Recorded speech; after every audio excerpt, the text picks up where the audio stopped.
Guardians of Atlanta, Season 1, The Legend of Stone Mountain, Episode 1, Cyclone Jones, The Long Summer, by Joshua David Ling. At standing beech trees edge we stand, where asphalt meets the fertile land. We're caught between two worlds at war, but we can fight to build something more. We'll raise a city on this hill, beat back the inevitable darkness still. Roll back the shadows, let the light shine through, a vision of the old made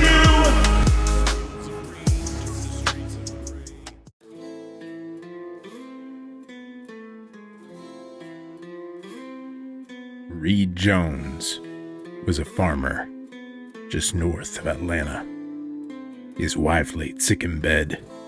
Just picture it, can't you? A baby in her womb, a storm raging outside. The lightning locked them in. The storm poured from the skies. The wind and rain battered their tiny Georgia town. The hails and gales tore power lines down. The back window had been knocked out by flying debris, and there was no hope that either of them could see. Emily, Reed's wife, her complexion was shoddy. Nausea, pain, and cold racked all of her body. She moaned and cried and prayed that it was just the flu, but Reed Jones had no clue what to do. He set a candle on the nightstand and tucked in his ailing wife and slammed his knees down to the floor to beg God for her life. "Please, Lord, please, God, save my wife and child."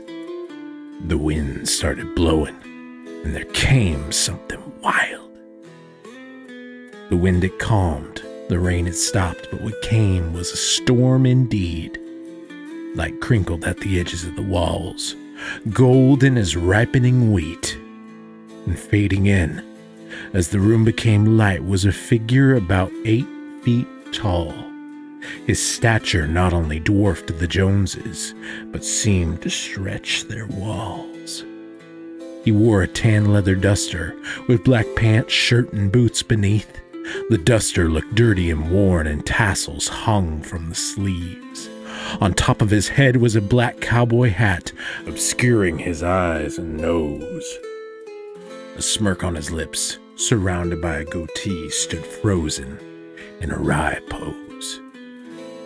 Before the figure opened that mouth, Reed Jones stared blankly and knew he was in the presence of an angel, and there was nothing he could do.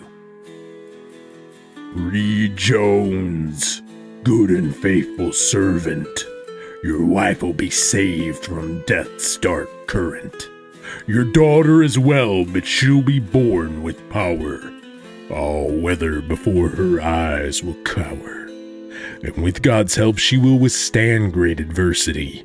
She will lose everything, but she will learn this homily. If Christ is with us, who can be against us? Your daughter, Reed Jones, will stand for justice." And just like that, the angel was gone. Before Reed could say a word, he jumped back up to his precious wife. By love and worry, he was spurred. But his wife lay there, asleep and warm, her color now rosy red, and her breathing was as calm and relaxed as the baby that laid within her in that bed. Reed Jones cried with utter relief as the sky above turned red too, praising God Almighty in heaven, for there was nothing he could do.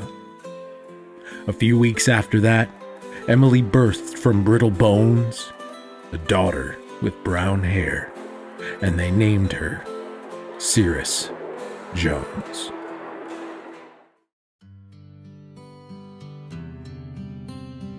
"5 years later in Alpharetta, the Joneses' home in town, at Canaan Baptist Church, Sunday school had come in from the playground.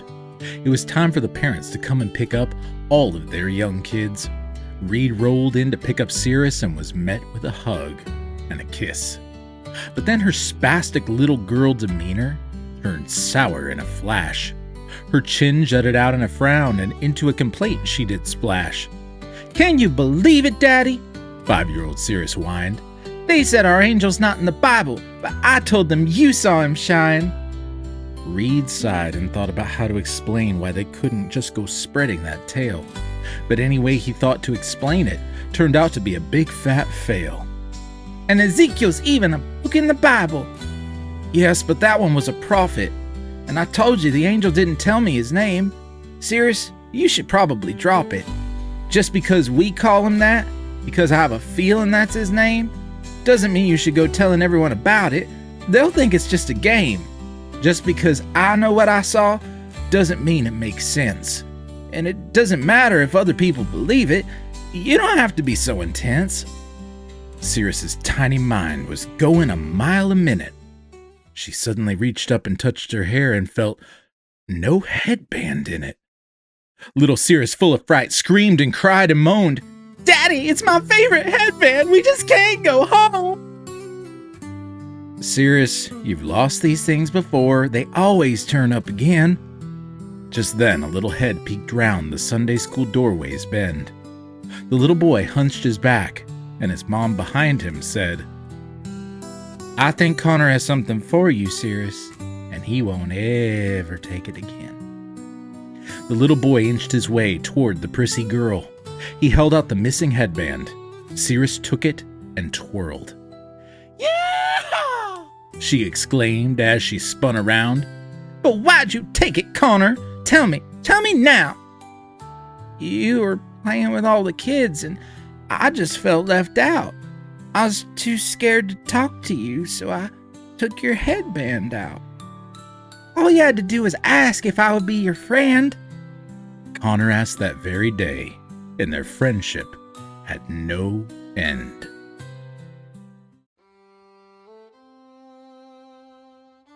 The old blue-black door swung open into the Joneses' farmhouse. Cyrus looked into the kitchen. There was no one about. Lightning flashed and thunder roared as her soaked and shivering form stepped inside and dripped to the floor, hoping to get warm. "Cyrus, is that you?" came a voice from the other room. "Is that you, darling?" he said. A dirty-looking man walked in with a Braves cap on his head. He wore a red flannel shirt with blue overalls on top, and the car part he'd been carrying he quickly did drop, for the sight of his daughter crying was alarming indeed. He hugged his crying tween-age girl as they slipped down to their knees. "Cyrus, what's the matter? I thought you were at Connor's game." At the game's mention, the weather grew less tame. As Cyrus coughed and spluttered, the rain grew more intense. Reed took her aside into the living room and quietly let her vent. Once she had released the bulk of her inner turmoil, she looked up at her dad, and anger at herself roiled. "Dad, I ruined the game. I was sitting in the dugout next to Connor like Coach McFarland lets me, and I tried." She began to pout. "It was stupid, but I tried to hold his hand. And as soon as I did, he had to go get ready to bat, and..." Cyrus closed her eyelids. "I couldn't help it. I started crying." Cyrus lost it again. Reed stroked his daughter's hair. "They lost the game when it was called due to weather. They were in the ninth down by 4, but they had the bases loaded and Connor on deck." Now Reed saw what she was crying for. "And the rain was your fault, Cyrus?" "Are you kidding? Of course it was." Reed took a moment to process it all, and they relaxed during that pause. "I'm sorry, Cyrus, but you can't let this keep you from living your life. I've told you before and I'll tell you again. You don't have to keep secrets and lie. You can tell Connor about your gift if you want." "There's no way he'd believe me, Daddy." That was always her response. "Why did God give me this gift? Why did he send that stupid angel to you?" Reed saw the pain in his daughter's face, but even then he knew he had to balance his firmness and comfort in his reply. "God made you the way he made you. He gave you control over the sky, and it won't do nothing but hurt you to be cursing his messenger on high. I know things are hard for you, harder than most girls, in fact. But it will get better, Cyrus. God's angel promised us that.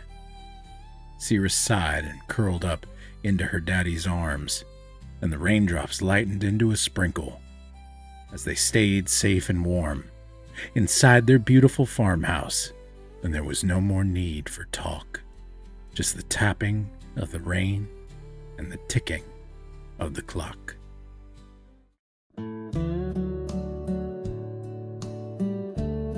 The boat shifted, creaked, and bobbed in the wind on Lake Lanier.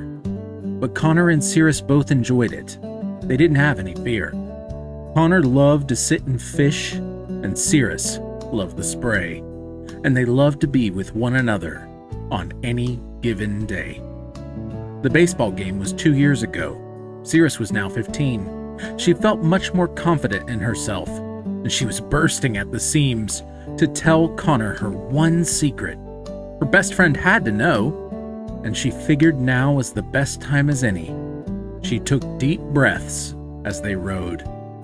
The spot they settled on the lake was hidden among the trees, a great spot for catching catfish, but they were tossed about by the breeze. It wasn't a very great day to fish, but they enjoyed it anyway. The overcast sky and high winds made their canoe rock and sway.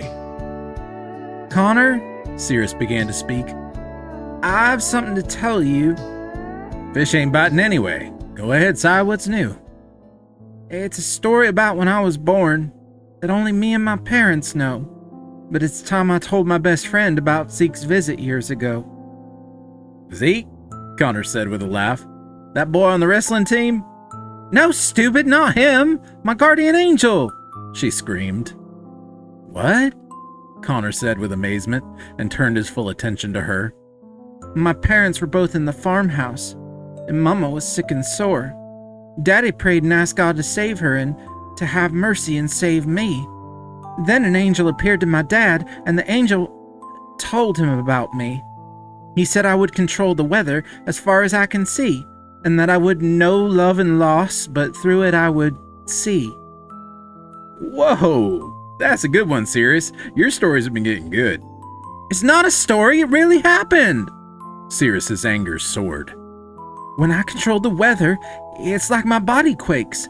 I feel a release when I let the rain go, and then I feel... Tap the brakes. Cyrus, I really want to believe you, but I just heard you say this.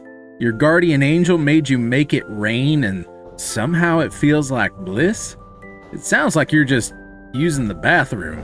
The feeling is very close. Connor couldn't help but laugh, and Cyrus said, This ain't a joke! Suddenly, a lightning bolt shattered the clouds and struck a tree on the bank. Connor stared at the burning tree, and his mind went completely blank. Now do you believe me, Connor? Yes, Cyrus, I do. And that is the tale of how Cyrus Jones told Connor Murdoch of her powers in that canoe. He had many questions still to ask, but Cyrus was elated to find it didn't change their friendship one bit, or the path of Connor's mind. If anything, they grew closer once Cyrus took the step to lay her soul before her soulmate and trust God for the rest.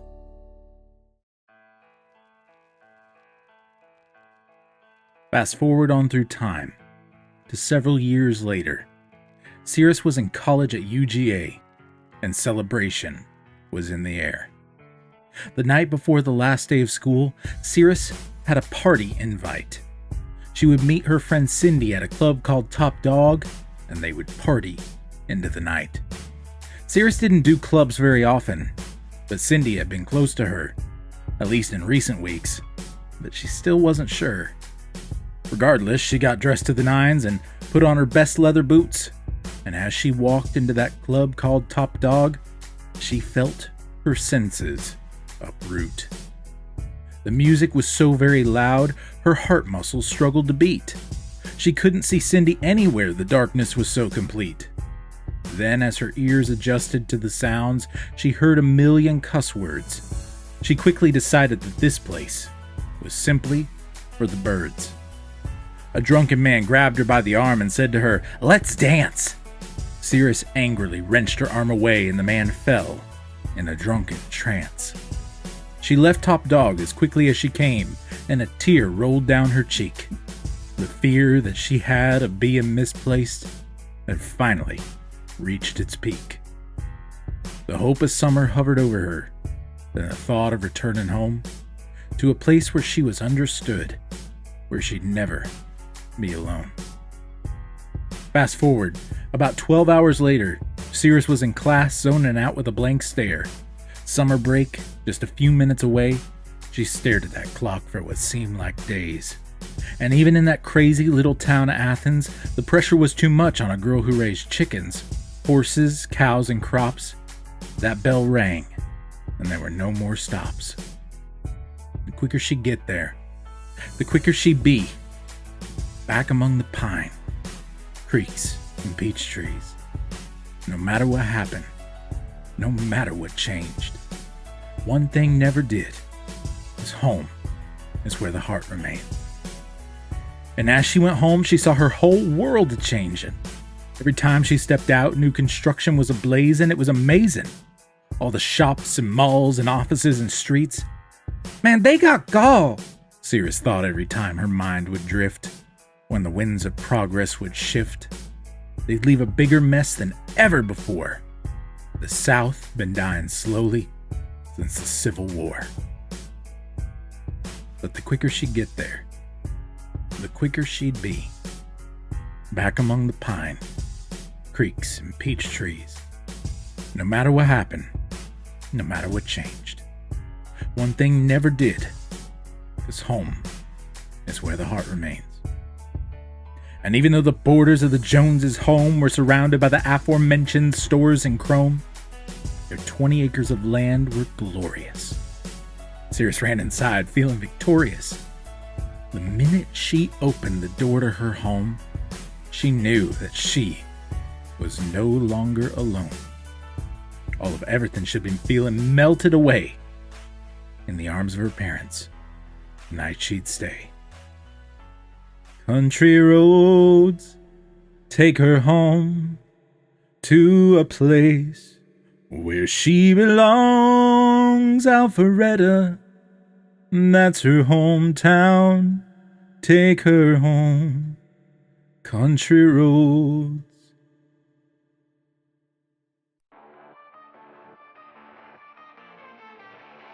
Dinner time came for the happy Jones family. They sat down to enjoy their meal, but something cold still lingered in the air, and all three of them could feel the relentless spirit now climbing their steps, a monotonous drone in his heart. And soon that drone would collide with their happiness, and trouble truly start. Progress moves can't be stopped. Trees cut down and then they're chopped. Progress will never be dropped till this whole culture is swapped. During dinner time with the Jones, a knock came to the door and everyone froze. Father Reed went to the door to open. On the other side was a man who was hoping to take their farm, take their land, and turn it into a strip mall. He reached out to shake Reed's hand, but he wasn't getting no howdy, y'all. In fact, he wasn't even getting a no, sir. But against this man, nothing would deter. My name is Philip Keller. Don't worry, Phil, I know you. You've been sending your vultures off and on since 2002. Well, you'll be happy to know the offer tripled in price. It doesn't matter, now get off our porch. Gee, aren't you nice? I'm telling you, you're sitting on a gold mine. This land is a big budget deal. Didn't you hear me? I said get gone. You should know the drill. Reed closed the door sharply, and Philip Keller smiled, his plans for their land going longer than miles. He took one more glance at their yard and said, "Looks like Mr. Nice Guy is finally dead." Reed Jones had said no. There was nothing he could do. He slammed the door on his Corvette and stewed. But still Philip plotted, but still Philip planned to one day put an end to this southern strand.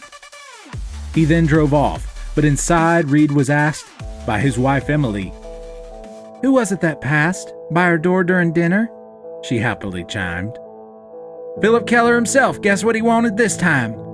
"Is he still coming around?" Cyrus asked in dismay. "Him and his cronies come by every day. At least that's how it feels, most of the time." "That's enough about that then. Would y'all like some wine?" And as the Joneses enjoyed their dinner and Philip Keller drove away, the drone in Philip Keller's heart droned louder with wild decay. Progress moves can't be stopped. Trees cut down and then they're chopped. Progress will never be dropped till this whole culture is swapped.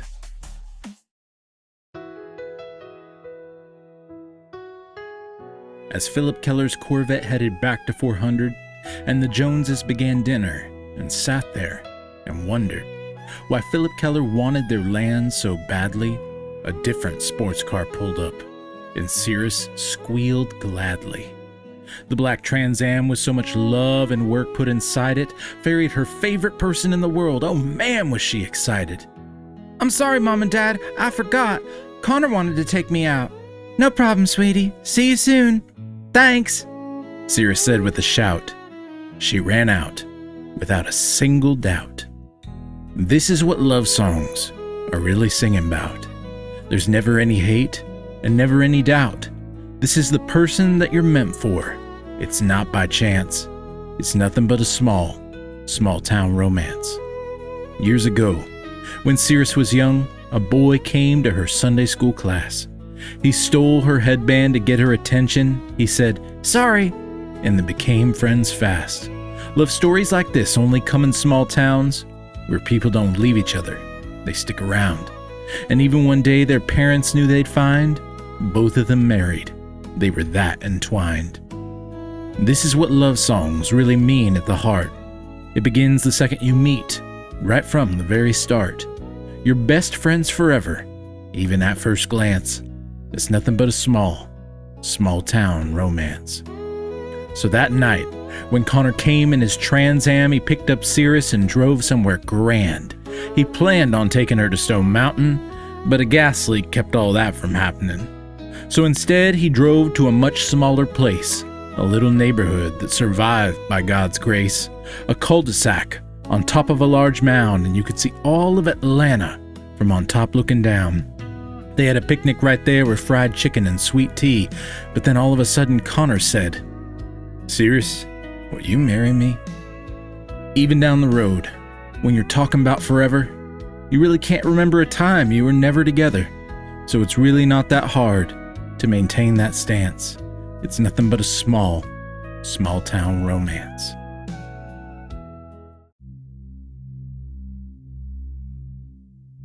When they arrived back, the stars shine brightly, unconcealed. They stared through the black at something gleaming in the nearby field. Cyrus went to pick it up, but it floated up off the ground. Connor gave a shout, and Cyrus ran at the sound.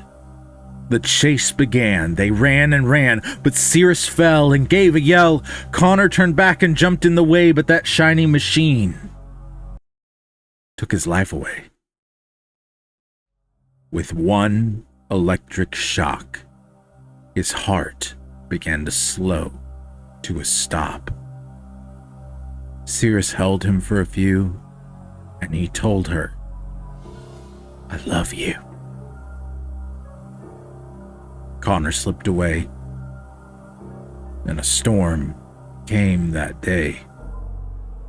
But from Cyrus's eyes alone came thunder's loud groans, and the raindrops wailed and bemoaned. Cyrus Jones, who was all alone. This may seem quick, but I tell it that way to make you feel what Cyrus felt that day. The adversity the angel had promised of her was beginning, all in a blur. And that's how life tends to go. It doesn't dawdle. It's not slow. Make sure you're ready, like Connor was. That's the end of this poem. And now, we pause.